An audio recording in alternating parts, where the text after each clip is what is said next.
જય શ્રી કૃષ્ણ। આજે હું તમને કેળાનું રાયતું બનાવવાની રીત શીખવું છું। જેના માટે જોઈશે 2 નંગ કેળા, મોળું દહીં 1 બાઉલ, થોડું મીઠું, 2 ચમચી ખાંડ, 1 લીલું મરચું જેને ઝીણું સમારવાનું રહેશે, થોડા લીમડાના મીઠા પત્તા, થોડી રાઈ અને વઘાર માટે તેલ। તો ચલો હવે આપણે કેળાનું રાયતું બનાવવાનું શરૂ કરીશું। હવે આપણે મોળું જે દહીં હતું એને ચમચીની મદદથી ફીણીને રાખ્યું છે।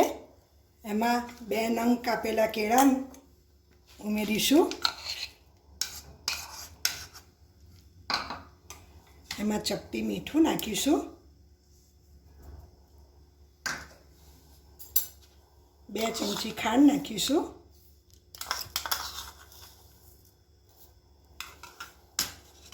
સમારેલા લીલા મરચાં નાખીશું,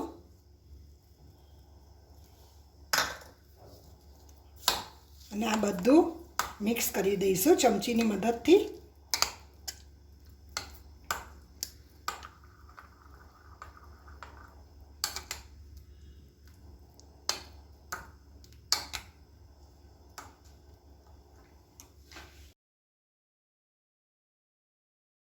હવે એક વઘારિયામાં તેલ મૂકી ગેસ ચાલુ કરીશું।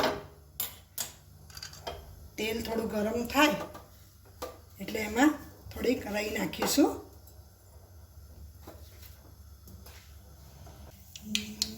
જો આ રાઈ તતડી ગઈ છે એટલે એમાં આપણે લીમડાના પત્તા નાખી અને એ વઘાર રાયતાની ઉપર રેડી દઈશું। બરાબર હલાવી અને 10-15 મિનિટ માટે ફ્રીજમાં મૂકી અને તેને ઉપયોગમાં લઈશું। જે પૂરી, ભાખરી, રોટલી, પરોઠા બધાની સાથે બહુ જ સરસ લાગે છે।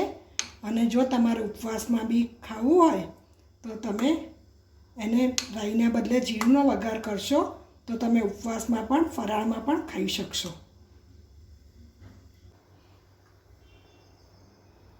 તો જુઓ હવે આ ફ્રીજમાંથી કાઢેલું ઠંડુ રાયતું ખાવા માટે તૈયાર છે। જો તમને આ વિડીયો ગમ્યો હોય તો તમે વિડીયોને લાઈક કરજો અને મારી ચેનલને સબસ્ક્રાઈબ કરવાનું ભૂલશો નહીં।